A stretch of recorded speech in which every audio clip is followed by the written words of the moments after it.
हो गया। तो उसके पहले जो हुआ था वो,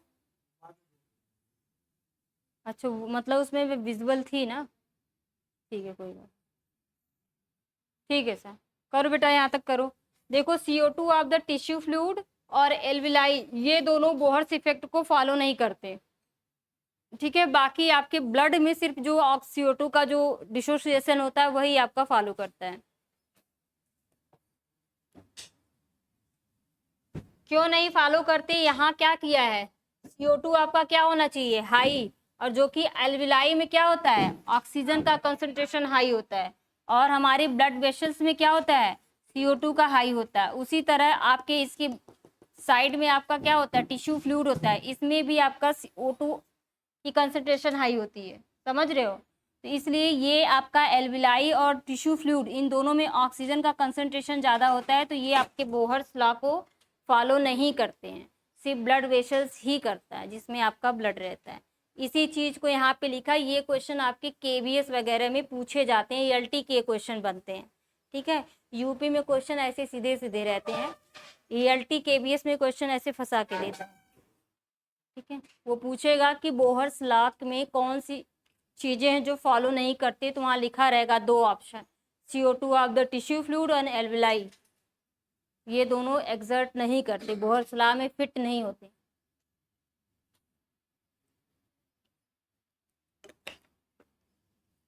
हो गया यहाँ तक। ये क्या था, बोहर्स लॉ ने किसकी एफिनिटी पे काम किया था बेटा, ऑक्सीजन की, ऑक्सीजन एफिनिटी इन ब्लड। अब क्या करेंगे, मैंने आप लोगों को क्या बताया था, ऑक्सीजन का ट्रांसपोर्ट प्लाज्मा में कितना होता है, 3%, और हमारे हीमोग्लोबिन में सबसे ज्यादा होता है 97%। अब क्या है, हेल्डेन काम करेंगे किस पे, CO2 की एफिनिटी पे, तो CO2 का ट्रांसपोर्ट प्लाज्मा में कितना होता है, बताइए कितना, 7, और आपका हीमोग्लोबिन में 27, 23 है, और आपका HCO3 इसमें लगभग 70%। तो सबसे ज्यादा आपका CO2 का ट्रांसपोर्ट किस में हो रहा है, कार्बोनिक एसिड में, ठीक है। हाँ, इसमें सबसे ज्यादा आपका CO2 का क्या होता है, ट्रांसपोर्ट होता है, और हीमोग्लोबिन में 23% और प्लाज्मा में 7%। अब हमको इसकी एफिनिटी पे काम देखना है, हमने तो ऑक्सीजन की एफिनिटी पे बोहर्स इफेक्ट देख लिया, और CO2 की एफिनिटी पे क्या देखेंगे, हेल्डन इफेक्ट। लिखिए, अब लिखिए यहाँ पे हेल्डन इफेक्ट। हेल्डन इफेक्ट से पहले लिख लो CO2 ट्रांसपोर्ट, CO2 का ट्रांसपोर्ट कैसे होता है, देखो CO2 transport in plasma 7%, CO2 transport in haemoglobin 23%, और CO2 ट्रांसपोर्ट इन बाइकार्बोनेट आयन 70%, ठीक है। मैक्सिमम आपकी बाइकार्बोनेट आयन में होता है। अब देखिए,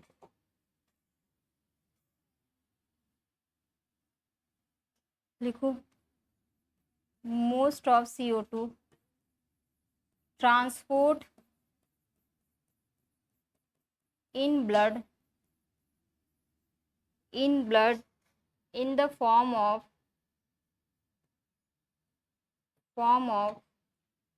सोडियम बाइकार्बोनेट। सोडियम बाइकार्बोनेट का फार्मूला क्या होता है, NaCO3 ना, यही होता है क्या, सोडियम बाइकार्बोनेट। हाँ, क्योंकि हमारे उसमें सोडियम पोटेशियम पंप मैंने पढ़ाया था ना, जो तीन सोडियम को बाहर फेंकता है, 2 पोटेशियम को अंदर लेता है, तो मतलब हमारे जो फ्लूइड में सोडियम की मात्रा क्या होती है, ज्यादा होती है, सेल्स में पोटेशियम की। तो ये फ्लूइड की बात हो रही है, फ्लूइड में ये आपका क्या है, कार्बोनिक एसिड है, तो उसमें आपका सोडियम की मात्रा ज्यादा है, इसलिए सोडियम बाइकार्बोनेट में ही सबसे ज्यादा आपका क्या होता है, CO2 का ट्रांसपोर्ट होता है, समझ रहे हो। हाँ, वो एक्टिव ट्रांसपोर्ट में ही आता है। तो ये आपका क्या है, most of CO2 transport in blood. अगर ब्लड में आपका SO3 वाली दिया है और ये नहीं दिया है तब तो कर ले जाओगे, अगर ये न दे करके ये दिया है तो वही मतलब है, समझ रहे हो। बाई कार्बोनेट के साथ सोडियम को लगा देना, तो इसमें सबसे ज़्यादा हाईली ट्रांसपोर्ट हमारे ब्लड में CO2 के इसी के थ्रू होता है। चलिए यहाँ लिखिए, अब लिखो हेल्डन इफेक्ट। हेल्डन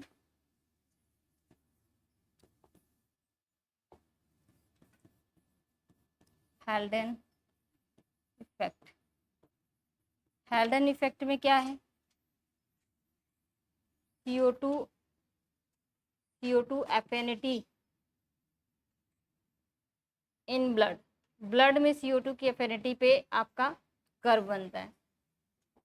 इसमें क्या होगा, व्हेन लिखो, व्हेन pH क्या हो जाएगा, इंक्रीज इन ब्लड, मतलब ब्लड कैसा हो रहा है, अल्कलाइन हो रहा है। Then CO2 decrease,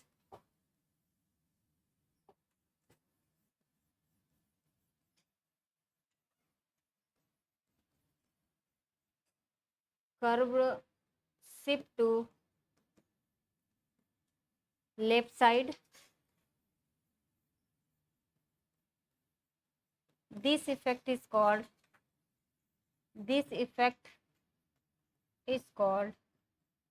Halden effect.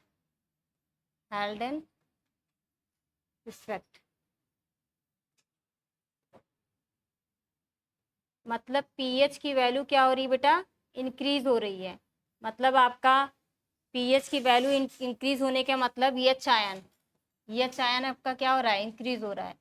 अगर यही दोनों चीज अगर एग्जाम में आप पकड़ लेते हैं तो भी हेल्डन इफेक्ट पा जाएंगे। ठीक, pH की वैल्यू इंक्रीज करना या एच आयन हमारी उसमें बढ़ने का मतलब हो गया कि एल्कलाइन मीडियम पाया जाना। ठीक है, तो ये आपका क्या हो गया, हेल्डन इफेक्ट हो गया। यहाँ आप फिगर मैंने ऊपर वाले में बना दिया, दोनों फिगर हैं। यहाँ देखिए ऊपर जो मैंने फिगर बनाया इसमें दोनों हैं, हेल्डन इधर हो गया और बोहर्स इधर हो गया। चलो इसको लिख लीजिए। अब इसके बाद आपका आता है हैमबर्गर इफेक्ट। तीसरा है हैमबर्गर इफेक्ट है, जिसको बोलते हैं क्लोराइड शिफ्ट।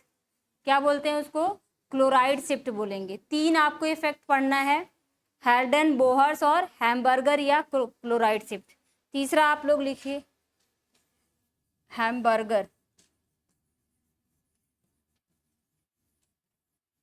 इफेक्ट, या आर इसी को कहते हैं क्लोराइड शिफ्ट।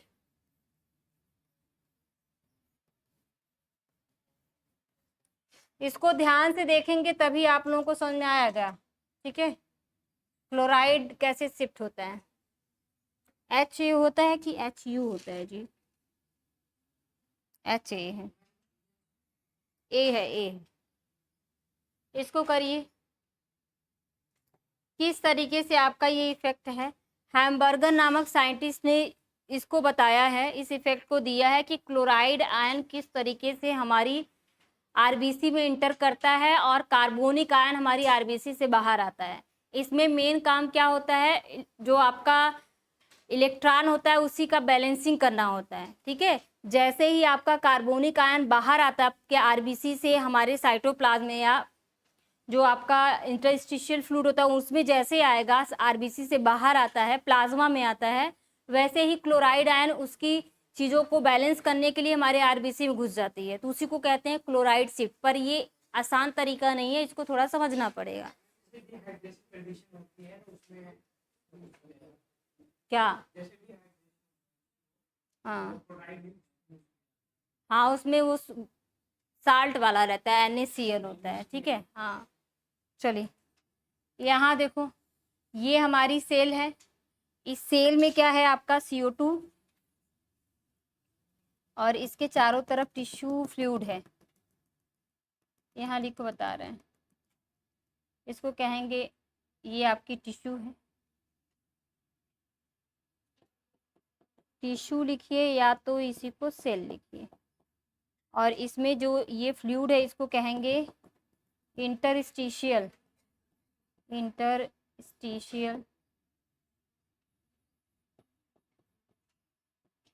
फ्लूइड।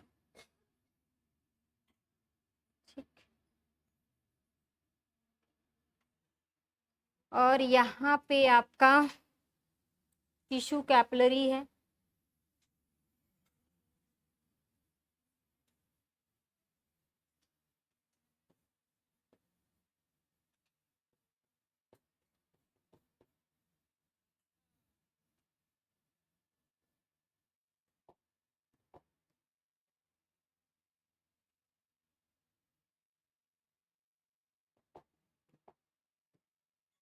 और ये हमारी आरबीसी है।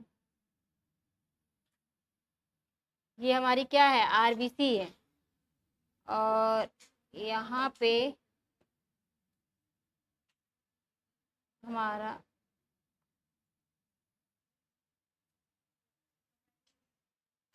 टिश्यू कैपिलरी वाल है।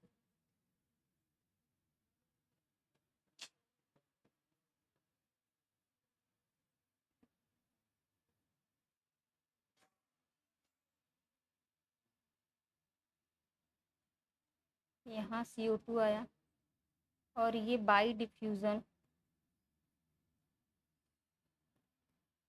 करके CO2, इसके बाहर ढेर सारे क्लोराइड आयन हैं। ठीक, और इसमें ऑलरेडी वाटर था एंजाइम के प्रेजेंस में, H2 CO3 में भर गया।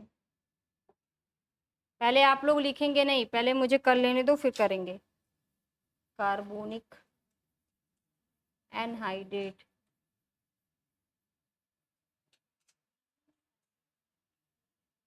फिर ये ब्रेक होगा HCO3 minus plus H ion,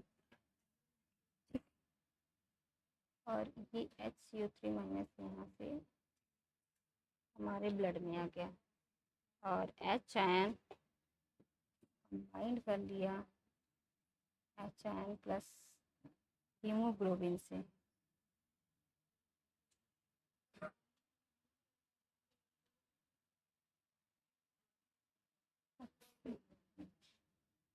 HbO2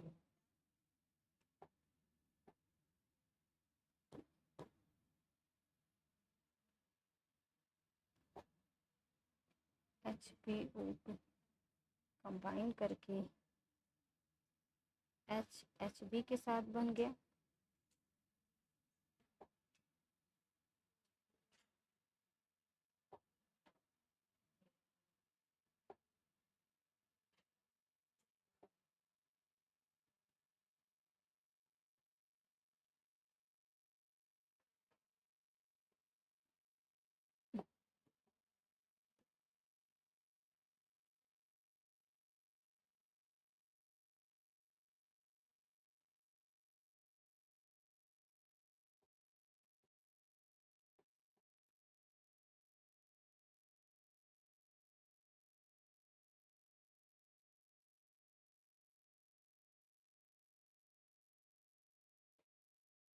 चलिए भाई देखिए, इस चीज़ को समझा रही हूँ, ध्यान से सुनो। ये हमारी सेल है, ये क्या है, टिश्यू या सेल हो गई, ठीक है। या तो हमारी एक टिश्यू है या तो पूरी एक सेल है। इस सेल में किसका कंसंट्रेशन अधिक है, CO2 का। हमें इस सेल को ऑक्सीजनेशन करना है, मतलब इसको ऑक्सीजनेटेड बनाना है। सेल में ऑक्सीजन को लाना है, ऑक्सीजन लाना इतना आसान नहीं होता है। उसके लिए एक फिनोमिना बना जिसको कहते हैं हैम्बर्गर इफेक्ट या क्लोराइड शिफ्ट। इसी के थ्रू ये ऑक्सीजन आएगी सेल्स में। तो हमारी जो सेल्स है उस सेल्स में क्या है, CO2 का कंसंट्रेशन अधिक है, तो CO2 पहले निकलेगा बाई डिफ्यूजन में इंटरस्टिशियल फ्लूइड। ये सेल किसी न किसी, ये कोशिका किसी न किसी लिक्विड में आपकी भरी होती हैं, तो इस लिक्विड को क्या कहते हैं, इंटरस्टिशियल फ्लूइड कहते हैं। क्या कहते हैं, हमारे सेल्स के बाहर जो आपका साइटोप्लाज्म होता है उसको कहते हैं इंटरस्टिशियल फ्लूइड कहते हैं। उसी फ्लूइड में CO2 का कंसंट्रेशन अधिक है, तो गया यहाँ से यहाँ पे आपकी सेल्स के साइड पे आपका लगा रहता है टिश्यू कैपिलरी वॉल। ये क्या है, आपकी टिश्यू कैपिलरीज है। इस कैपिलरीज में क्या होता है, बाई डिफ्यूजन इस कैपिलरीज से आपका CO2 ट्रांसफर हो जाता है कहाँ, हमारे यहाँ प्लाज्मा में। ये क्या है, आपका प्लाज्मा है। और इसी प्लाज्मा में क्या हो गया, ये आपका क्या पड़ा है, एक आरबीसी है। ये क्या है, आपकी आरबीसी है, रेड ब्लड सेल्स। इसमें ये CO2 बाई डिफ्यूजन इंटर करता है। ठीक, हमारे आरबीसी में प्लाज्मा से के थ्रू क्या हुआ, बाई डिफ्यूजन CO2 क्या किया, इंटर किया। यहाँ पे भी डिफ्यूजन के थ्रू ही जा रहा है। डिफ्यूजन का मतलब होता है हाई कंसंट्रेशन से लोअर कंसंट्रेशन में। तो प्लाज्मा में CO2 बार बार आ रहा है, तो यहाँ पे प्लाज्मा में CO2 का कंसंट्रेशन अधिक हो गया, तो CO2 किस में इंटर कर गया, हमारी आरबीसी में। आरबीसी में इंटर किया, आरबीसी में ऑलरेडी क्या है, वाटर रहता ही है, सबसे ज़्यादा क्या है आपका, वाटर होता है, ठीक है। तो CO2 वाटर के साथ कंबाइन करता है, और एक आपकी आरबीसी में एक आपका एंजाइम होता है जिसको कहते हैं कार्बोनिक एनहाइड्रेस।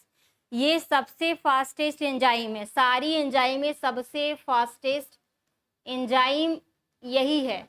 तो क्वेश्चन पूछता है सबसे फास्टेस्ट एंजाइम कौन सी है, कार्बोनिक एनहाइड्रेस, ठीक है। ये बहुत तगड़े से रिएक्शन करवाती है।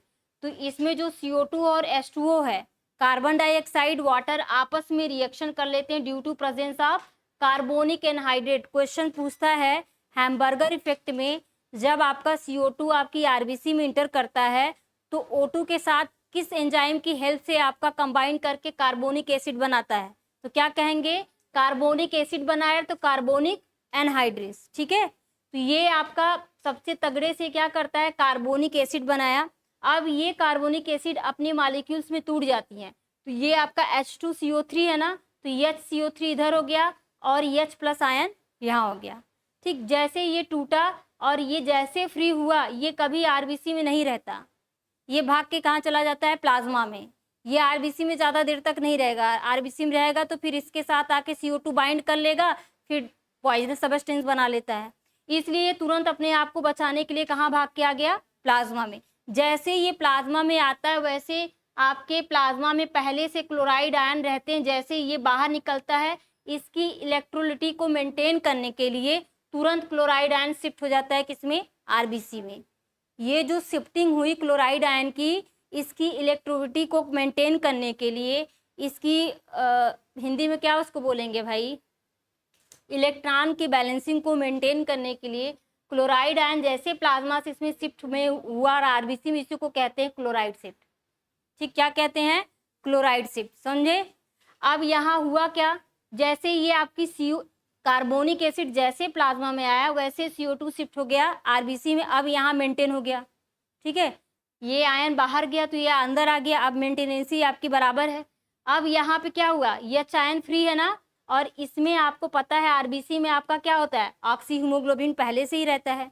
ऑक्सी हीमोग्लोबिन के साथ H आयन क्या कर देगा, रिएक्शन करता है, बाइंड कर लेगा, तो H आयन इसके साथ बाइंड कर लेगा, H भी ये हो गया, H आयन यहाँ, और यहाँ पे ऑक्सीजन फ्री हो गई। अब ये ऑक्सीजन जो फ्री हो गई यही अब कहाँ गई, प्लाज्मा में। प्लाज्मा से टिश्यू कैपिलरीज फ्लूइड से बाई डिफ्यूजन कहाँ गई, आपकी इंटरस्टिशियल फ्लूइड में, फिर हमारे कहाँ गई, टिश्यू में। इस तरीके से आपकी ऑक्सीजन ऐसे करके जाती है हमारी सेल्स में। हमारी सेल्स में ऐसे ऑक्सीजन से हमारी सेल्स क्या होती है, ऑक्सीजनेटेड सेल में कन्वर्ट होती है।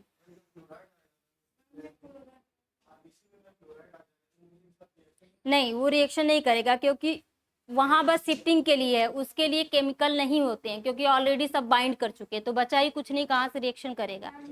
फिर से देखो, बस इसकी इलेक्ट्रोलाइट को मेंटेन करना, समझ रहे हो, बैलेंसिंग को मेंटेन करना। अगर वो नहीं आएगा तो ये बैलेंस होगा ही नहीं, अगर ये नहीं इसमें इंटर करेगा तो ये भी बाहर नहीं जाएगा, फिर कार्बोनिक एसिड फिर बाहर नहीं जाएगा, ये बाहर एक उस पे जाता है कि अगर मैं बाहर जा रहा हूँ तो तुमको अंदर आना होगा, तब वो आता है, ठीक है। तो इसमें मैंने क्या बताया, एक आपका टिश्यू सेल है, टिश्यू सेल में किसका कंसंट्रेशन अधिक है, कार्बन डाइऑक्साइड का, तो वो आपके इंटरस्टिशियल फ्लूइड में जाता है, बाई डिफ्यूजन टिश्यू कैपिलरीज से कहाँ चला गया, प्लाज्मा में।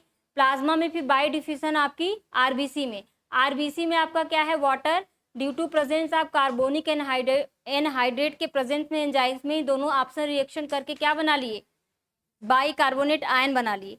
बाई कार्बोनेट जो आयन है ये आपके अपने आयंस में टूट जाता है, तो ये आप CO3- हो जाएगा, एक H यहाँ H2 है ना, एक H यहाँ पे फ्री हो जाएगा, ठीक।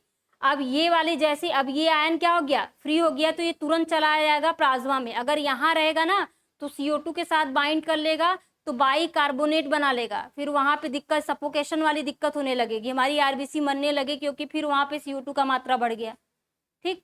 तो यहाँ पे ये तुरंत अपने आप को बचाने के लिए कहाँ शिफ्ट होता है, प्लाज्मा में, और जैसे ये शिफ्ट होता है इसकी इलेक्ट्रोलिटी को मेंटेन करने के लिए प्लाज्मा में जो आपकी क्लोराइड आयन है कहाँ शिफ्ट हो जाएगी, आरबीसी में। इसी को कहते हैं क्लोराइड शिफ्ट, ठीक है। और ये जो दिया है किसने, हैम्बर्गर नामक साइंटिस्ट ने दिया, इसलिए इसको कहते हैं हैम्बर्गर इफेक्ट कहते हैं। अब ये तो इसका काम खत्म हो गया। अब एच आयन जो हमारी आरबीसी में ऑलरेडी से प्रेजेंट है, ऑक्सी हीमोग्लोबिन, उसके साथ रिएक्शन कर लेगा और एच आयन प्लस हीमोग्लोबिन अलग टूट जाएगा, ऑक्सीजन यहाँ से फ्री हो जाएगा। अब ये ऑक्सीजन प्लाज्मा में गई, प्लाज्मा से फिर कैपिलरीज बाई डिफ्यूजन आपके इंटरस्टिशियल फ्लूइड से हमारे टिश्यू में आ गई, ठीक है। समझ में आया आप लोगों को, इसको बना लो। तो इसी को कहते हैं क्लोराइड शिफ्ट। क्वेश्चंस कहाँ कहाँ से बनते हैं, क्वेश्चन मार्क्स कर लो यहाँ पे। पहली चीज आपकी पूछता है वो कौन सी एंजाइम है जो सबसे फास्टेस्ट एंजाइम होती है, कार्बोनिक एनहाइड्रेट, ठीक है। ये आपका कहाँ प्रेजेंट होता है, आरबीसी में। कहाँ प्रेजेंट है, आरबीसी में। ये करता क्या है, कार्बोनिक एसिड बनाता है, ठीक है। कार्बोनिक एसिड के बाद पूछता है कि कार्बोनिक एसिड किस में टूटता है, कार्बोनिक आयन और एच आयन में। और कार्बोनिक जैसे ये कार्बोनिक आयन बनता है, ये कहाँ शिफ्ट होता है, आरबीसी से प्लाज्मा में। इसको मेंटेन करने के लिए कौन आयन आता है, क्लोराइड आयन, इसलिए इसको क्या कहते हैं, क्लोराइड शिफ्ट। अब बचा जो एच आयन किसके साथ बाइंड करता है, ऑक्सी हीमोग्लोबिन से, और बाइंड करके ऑक्सीजन को फ्री कर देगा। अब ऑक्सीजन आपका कहाँ जाएगा, प्लाज्मा से, फिर कैपिलरीज से होते हुए इंटरस्टिशियल से ओटो में, ठीक है। तो एक क्वेश्चन आपका ये हो गया, दूसरा क्वेश्चन ये हो गया, तीसरा क्वेश्चन ये हो गया, ठीक है। और कहाँ गया SO3, ये बस अब मेंटेन है, फिर से दोबारा वो आएगा तो फिर से वो वापस जाएगा, ठीक है। जब वो आपका फिर ये CO2 आएगा ना, तो ये फिर जाके यहाँ पे आ जाएगा, बन जाएगा प्रोडक्ट, ये फिर वापस चला जाएगा। इस तरीके से क्लोराइड शिफ्ट होते हैं। चलिए,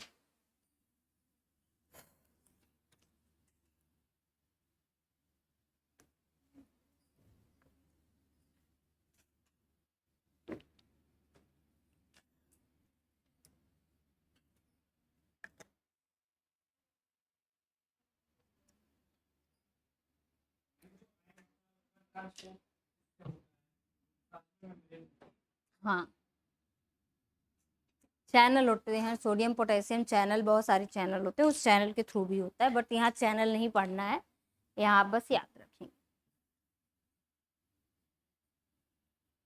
ये आपका जो आयन ट्रांसफर होता है बाई डिफ्यूजन हो रहा है, कंसंट्रेशन अधिक कम है उसके थ्रू।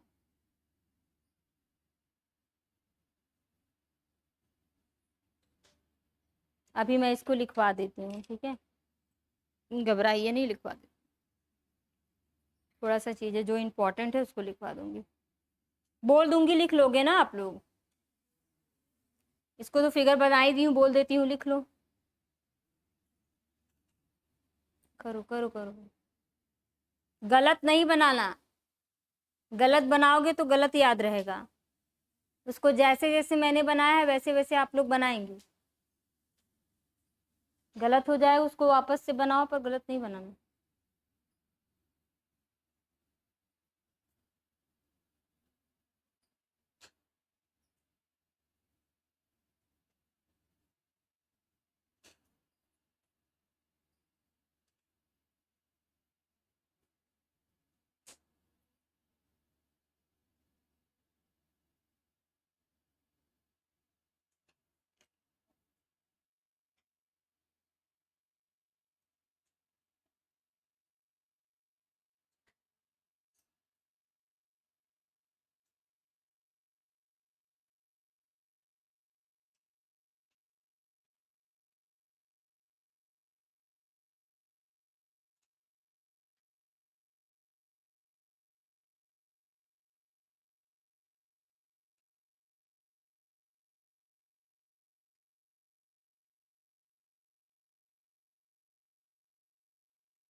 हो गया, बना लीजिए, बना लीजिए, बनाइए, आज मुझे चैप्टर कंप्लीट करना है, बनाइए।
लिखो जी, टू मेंटेन, लिखो, to maintain the electrostatic, to maintain, फटाफट लिखो, बातें नहीं, to maintain electrostatic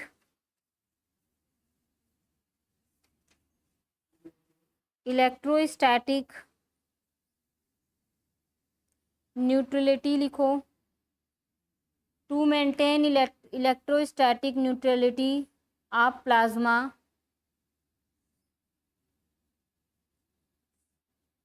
many chloride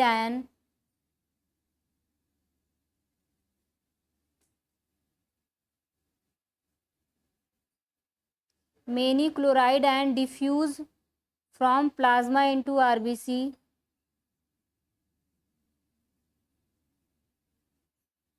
plasma की न्यूट्रलिटी को मेंटेन करने के लिए many chloride ion diffuse from RBC, diffuse from plasma into RBC, plasma से किस में जा रहे हैं, आरबीसी में, diffuse from plasma into RBC and bicarbonate ion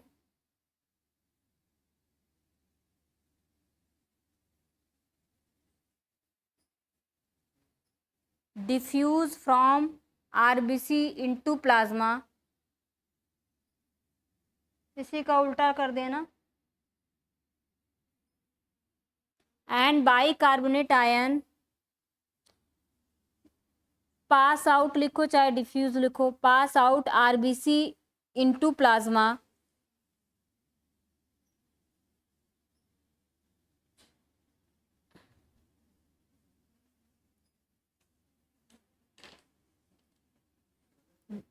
this term as chloride shift या हैमबर्गर शिफ्ट, लिखो,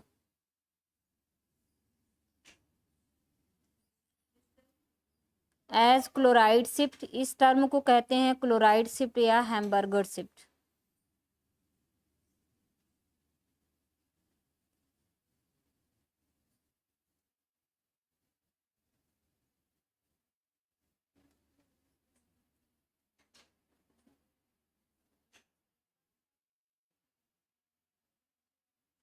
हो गया, लिखो, entering of chloride ion into RBC, entering of chloride ion into RBC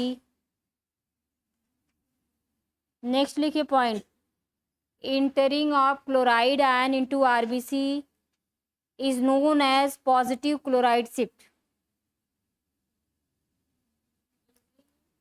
entering of chloride ion into RBC, यदि chloride ion RBC में entry करता है तो उसको कहते हैं पॉजिटिव क्लोराइड शिफ्ट। देखो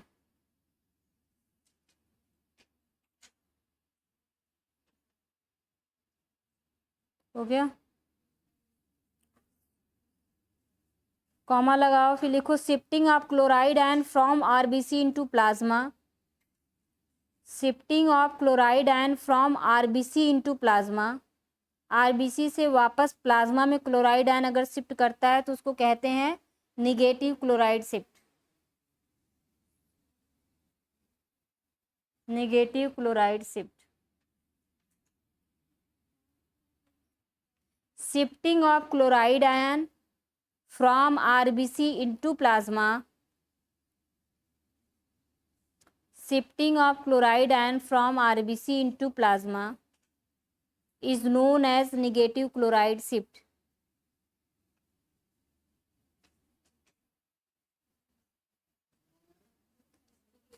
निगेटिव क्लोराइड शिफ्ट। पॉजिटिव का मतलब क्या है बेटा, प्लाज्मा से आपका क्लोराइड कहाँ आ रहा है, आरबीसी में, तो आपका क्या हो जाएगा पॉजिटिव क्लोराइड शिफ्ट। और क्लोराइड आयन वापस से कहाँ चला जा रहा है, प्लाज्मा में, तो उसको कहेंगे निगेटिव क्लोराइड शिफ्ट। ठीक है।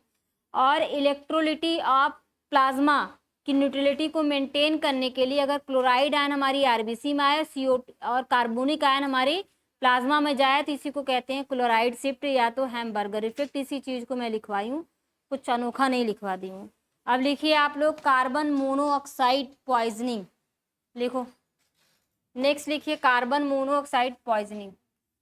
हेडिंग नेक्स्ट डालिए, दूसरी है कार्बन मोनोऑक्साइड, इसको CO से डिनोट करते हैं, CO2। कार्बन मोनोऑक्साइड पॉइजनिंग, किस तरीके से पॉइजनिंग होता है भाई, लिखो।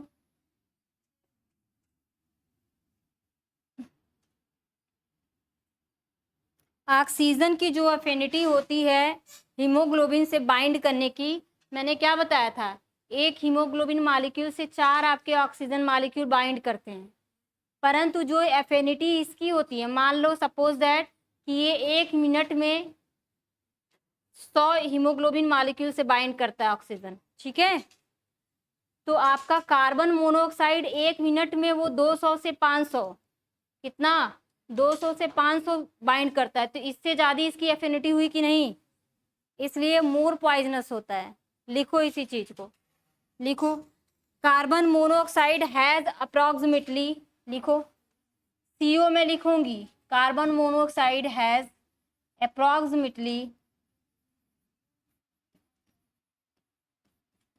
अप्रॉक्सीमेटली 200 से 500 टाइम्स, 200 से 500 times more binding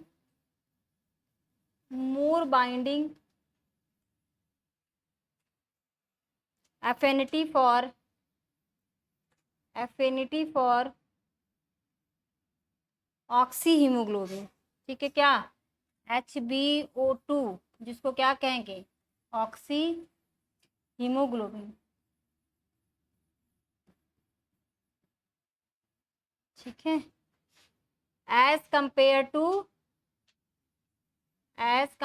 to oxygen, oxygen के कंपेयर में कार्बन मोनोऑक्साइड 200 से 500 टाइम मोर बाइंडिंग कैपेसिटी रखता है, किससे, ऑक्सीजन से, हीमोग्लोबिन से सॉरी, एंड फॉर्म्ड, और बनाता क्या है, एंड फॉर्म्ड अ स्टेबल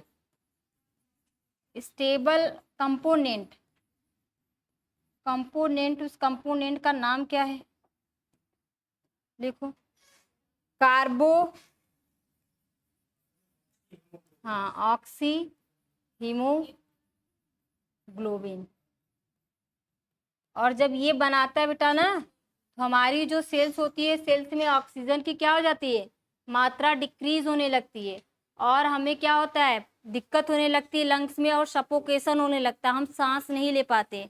तो जिन व्यक्तियों का दम के घुटने से धुआं जहाँ पे रहे, या लिफ्ट वगैरह में कहीं फंस जाते हैं, या किसी ड्रम वगैरह में बंद कर दिया जाता है, तो उसमें यही प्रॉब्लम होती है। ठीक है, तो यही होता है, ऑक्सीजन की एफिनिटी कम हो जाती है, कार्बन मोनोऑक्साइड, कार्बन डाइऑक्साइड की एफिनिटी बढ़ने लगती है।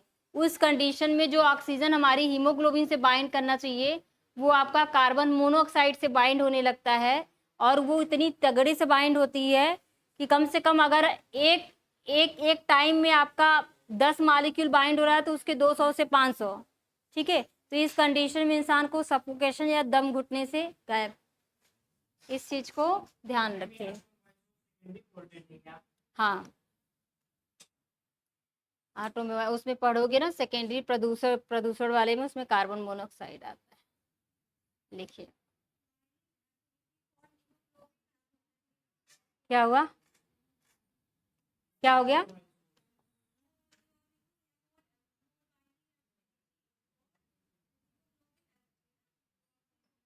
कहाँ मैंने लिखा है, नहीं, ऑक्सी हीमोग्लोबिन रहेगा, उसी को ऑक्सीजन को रिप्लेस करके वो बाइंड कर लेगा, तभी नहीं कार्बो ऑक्सी हीमोग्लोबिन तब बनाएगा। उससे वो बाइंड करते हैं, जो लिखे हैं सही लिखे हैं, करो।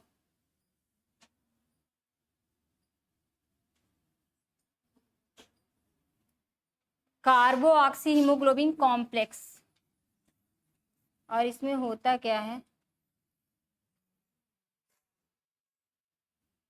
वेन लिखो, when a man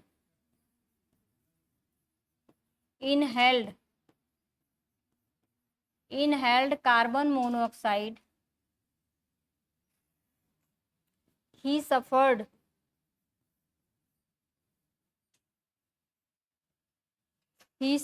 from suffocation.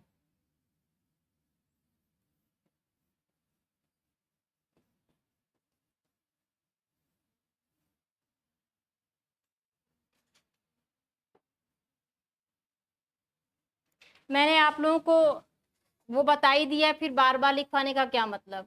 Regulation of respiratory, तो हमारा रिस्पायरेटरी सिस्टम को रेगुलेट कौन करता है, हमारी ब्रेन में मेडुला ऑब्लांगेटा, तो उसको मैं क्या लिखवाऊँ, लिखवाई हूँ ना अभी, कहीं ना कहीं लिखवाई थी।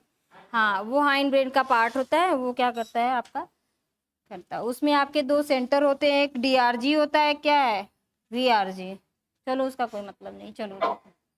ब्रीदिंग लिखिए, ब्रीदिंग रेट, ब्रीदिंग रेट। अब यहाँ पे आइए आप लोग, अभी आप लोगों ने क्या पढ़ा था, रिस्पायरेटरी रेट था ना, गुड, और एक क्वाशिएंट था, रिस्पायरेटरी क्वाशिएंट अलग है, ब्रीदिंग रेट अलग है, कंफ्यूज मत हो जाना। Breathing rate is inversely proportional to 1 oxygen का कंसंट्रेशन, ये आपका फॉर्मूला है, अभी समझा रही हूँ कैसे फॉर्मूला हुआ। यहाँ देखो, ब्रीदिंग रेट, देखो इनवर्सली प्रोपोर्शनल का मतलब होता है अगर एक बढ़ेगा तो दूसरा घटेगा, और डायरेक्टली प्रोपोर्शन का मतलब होता है अगर आर इज प्रोपोर्शनल टू ए हो गया, तो अगर ए की वैल्यू बढ़ाएंगे तो ए की, आर की वैल्यू बढ़ाएंगे तो ए की वैल्यू बढ़ेगी, आर की वैल्यू घटाएंगे तो ए की वैल्यू घटेगी। ये इसको कहते हैं आपका R is proportional to A, directly proportional. अगर R is proportional, inversely proportional to A, अगर अपान में आता है तो इसको इनवर्सली पढ़ते हैं, अगर सीधे सीधे रहेगा तो डायरेक्टली।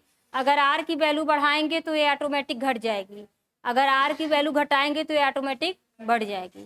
तो यहाँ यही चीज है। ब्रीदिंग रेट क्या है, ऑक्सीजन कंसंट्रेशन। एक चीज हमको बताओ, अगर ऑक्सीजन, अगर किसी रूम में ऑक्सीजन जितनी चाहिए अगर उतनी रहेगी तो हमारी ब्रीदिंग रेट क्या होगी, नॉर्मल रहेगी। ठीक है, नॉर्मल कंडीशन में रहेगी। अगर ऑक्सीजन की एफिनिटी को कम कर दो तो ब्रीदिंग रेट ऑटोमेटिक बढ़ नहीं जाएगी, बढ़ जाएगा ना जल्दी जल्दी सांस लेना। और अगर ऑक्सीजन की एफिनिटी आपकी ज़्यादा कर दोगी तो हमारी ब्रीदिंग रेट क्या हो जाएगी, स्लो, ठीक है, जितना होना चाहिए उतना होगा नॉर्मल में, मतलब या स्लो। इस चीज़ को आप लोग याद रखिएगा। अगर ब्रीदिंग रेट पूछे तो आपका ये फार्मूला लगेगा, और आर क्यू पूछे तो आपका amount of CO2 evolve upon amount of O2 absorb. ठीक है, लिखिए इसको। ये हो गया यहाँ तक, इसका थोड़ा सा लिख लीजिए इसमें तो। एंड टेम्परेचर भी, temperature also affected breathing rate.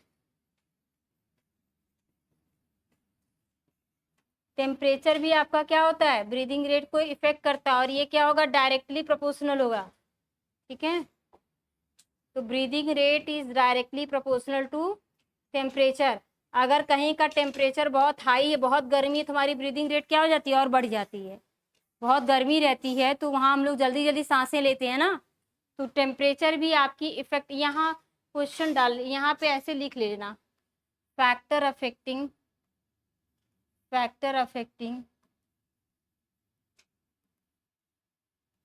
Respiration या ब्रीदिंग। ठीक है, ये हेडिंग डाल के तब लिख लेना है। यहाँ लिख लेना, इफ यदि RQ RBR increasing then amount of O2 concentration decreasing. ठीक है, ये उल्टा लिख दिया। इफ यदि ऑक्सीजन का कंसंट्रेशन इंक्रीजिंग या decreasing, decreasing then breathing rate increasing. और यहाँ लिख लेना, इफ यदि temperature high, temperature high then breathing rate high. यदि टेम्परेचर हाई होगा तो ब्रीदिंग रेट हाई होगा, टेम्परेचर डिक्रीज होगा तो ब्रीदिंग रेट डिक्रीज हो जाएगी। यहाँ तक हो गया।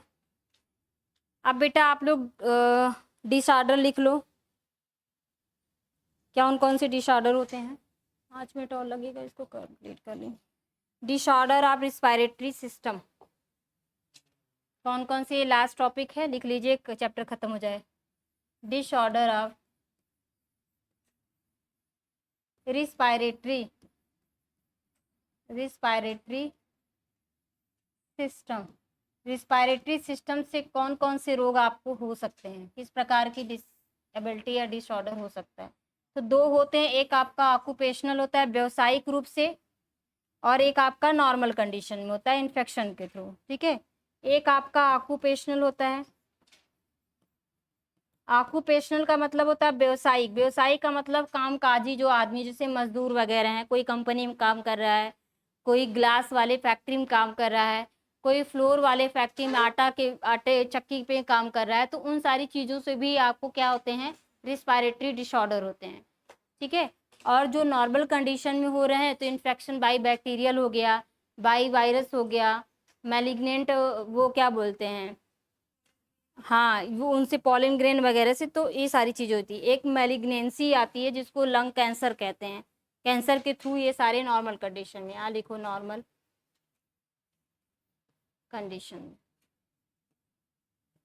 ये इन्फेक्शन होता है नॉर्मल कंडीशन में, वायरस बैक्टीरिया फंगस इनके थ्रू। और जो लोग व्यावसायिक रूप पे करते हैं उनमें ये होता है। तो पहला लिखो व्यावसायिक रूप में, एंथ्राकोसिस लिखो, एंथ्राकोसिस। जो मजदूर कोल के फैक्ट्री में, कोयला मिल में जो काम करते हैं उनमें ये डिजीज होते हैं।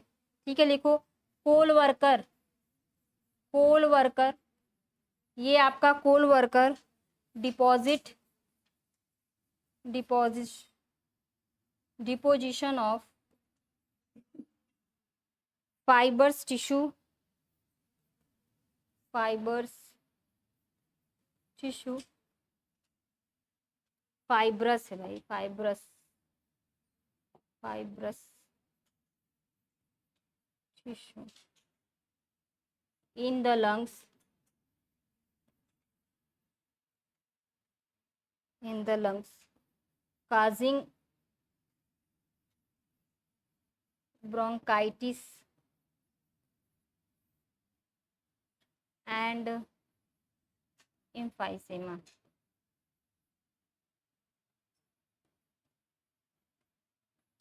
कहा गया है एंथ्राकोसिस का मतलब होता है कोल वर्कर, जो कोयले की फैक्ट्री में काम करते मजदूर, जो कोयले की छोटे छोटे मॉलिक्यूल्स होते हैं वो क्या होते हैं, हमारे नॉस्ट्रिल के थ्रू हमारे लंग्स के एल्विलाई में जा करके क्या हो जाते हैं, डिपॉजिट हो जाते हैं, जिससे हमारी फाइबर्स जो टिश्यू होती हैं उसमें दिक्कतें बढ़ने लगती हैं। और ये जो होता है आपका क्या होता है, ब्रोंकाई को ब्लॉक कर देता है और हम ऑक्सीजन को प्रॉपर ले नहीं पाते। तो इस कंडीशन में आपका क्या हो जाता है, एंथ्राकोसिस नामक डिजीज हो जाती है, ठीक है, या उसी को एम्फाइसेमा भी कहते हैं। दूसरा लिखिए सिलिकोसिस। सिलिकोसिस, सिलिकोसिस मतलब जैसा इसका नाम, हाँ, सिलिका का डिपोजिशन हो जाना, ठीक है। Due to the long exposure, लिखो due to the long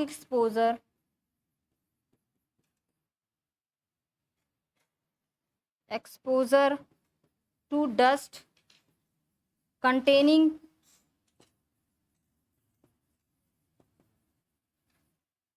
silicon compound, ऐसी जहाँ जहाँ सिलिकॉन का कंपाउंड ज़्यादा रहता है वहाँ पे अगर हमारे लंग्स में अगर ये आपका डिपोजिशन हो गया है तो इससे क्या कहते हैं, उसको सिलिकोसिस कहते हैं। ये मोस्टली जो वर्कर फॉर ग्लास होता है, नहीं नहीं सीमेंट नहीं, जो ग्लास इंडस्ट्री होता है ग्लास में सिलिका होता है, ठीक है, सीमेंट में नहीं होता। देखिए वर्कर ऑफ, हाँ, वर्कर ऑफ ग्लास, शीशे की भाई इंडस्ट्री नहीं होती है, इसमें शीशे वगैरह कांच की। तो ये क्वेश्चन पूछा गया है, वेरी वेरी आईएमपी। सिलिकोसिस किस में होगा, worker of the glass industry में सिलिका का डिपोजिशन हमारे लंग्स में होने लगते हैं, ठीक है, इसको कहते हैं इस डिजीज को सिलिकोसिस। नेक्स्ट लिखिए आप लोग lung fibrosis. Lung fibrosis, next disorder लिखिए ऑक्यूपेशनल। लंग फाइब्रोसिस जो फ्लोर होते हैं, ठीक है, फ्लोर मिल्क, फ्लोर मिल्क मतलब आटा, मिल, फ्लोर मिल, जो फ्लोर मिल होता है आटा का क्या बोलते हैं जी, चक्की, वहाँ पे जो वर्कर होते हैं उनमें ये डिजीज पाए जाते हैं। इसमें क्या हो जाएगा, फ्लोर मिल या आयरन मिल वर्कर, वर्कर में ये क्या हो जाएगा, डिपोजिशन होने लगता है, ठीक है, लंग्स में हमारे डिपोजिशन होने लगता है, फ्लोर मतलब आटे का या तो आयरन का, उसको बोलते हैं लंग फाइब्रोसिस कहते हैं, ठीक है। और आप यहाँ नॉर्मल कंडीशन वाला लिख लो, नॉर्मल कंडीशन में लिख लो फटाफट। निमोनिया हो गया, क्या हो गया, न्यूमोनिया, किसके द्वारा होता है, स्ट्रेप्टोकोकस, हाँ, स्ट्रेप्टोकोकस निमोनी, इसके द्वारा आपका जो होता है निमोनिया हो गया पहला। दूसरा लिखिए ब्रोंकाइटिस, इसमें हमारी जो ब्रोंकाई होती है वो ब्लॉक होने लगती, फटने लगती है। तीसरा लिखिए इम्फाइसेमा, इम्फाइसेमा हमारे लंग्स में डिपोजिशन होने लगता है किसका, इन्हीं सारी चीज़ों का, ठीक है, जैसे कोल का हो गया, सिलिका हो गया, इसकी डिपोजिशन को कहते हैं। चौथा लिखिए आप लोग लंग कैंसर, लंग कैंसर इसको बोलते हैं मैलिगेंसी, क्या बोलते हैं इसको, मैलिगेंसी, लंग कैंसर को। ठीक है, इसमें क्या होगा, हमारी ब्लड कैपिलरीज क्या हो जाती है, कैपिलरीज रैप्चर हो जाती है,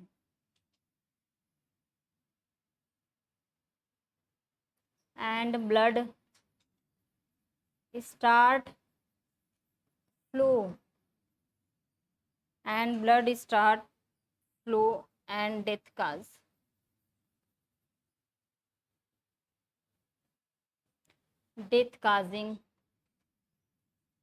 causing a patient excess of bleeding, बहुत ज़्यादा ब्लीडिंग होने के वजह से इंसान की मृत्यु, ये नहीं कहते मुंह से खून आने लगता है इस कंडीशन में। हाँ, 5वां लिखिए, ब्रोंकियल अस्थमा। क्या है आपका, ब्रोंकियल अस्थमा। ठीक है, और आपका 6वां है हे फीवर। इसको क्या कहते हैं, हे फीवर, और ये किसके थ्रू होता है, पॉलन ग्रेन के थ्रू। ठीक है, और ये पॉलन ग्रेन किसका होता है, पाइनस का। जो पाइनस होता है उसमें ये पॉलन ग्रेन की वजह से हे फीवर हो जाता है। तो ये आपके क्या थे बेटा, डिसऑर्डर थे रिस्पायरेटरी सिस्टम का। आज आपका ये चैप्टर कंप्लीट हो गया। कल आप लोगों को पढ़ाया जाएगा सर्कुलेटरी सिस्टम। ठीक है, बदल दीजिएगा ना। हाँ, सारा आर्गन ही बदल दो, हो जाए बदल दो। उसका इन्फेक्शन अगल बगल वाली सेल्स में नहीं होगी क्या, लंग्स ऐसे चीजें उठा के बदल दोगी, बदल दो।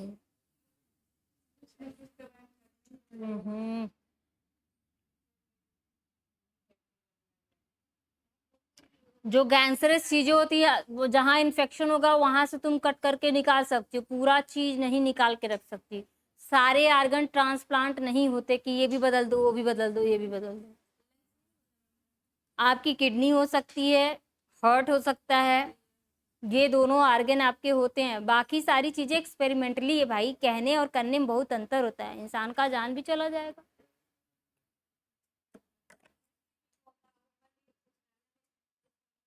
हाँ, और यहाँ तक तुम्हारा बोन मैरो भी होता है, पर वो सब लास्ट स्टेज है। उस कंडीशन के लिए इंसान उतना मजबूत होना चाहिए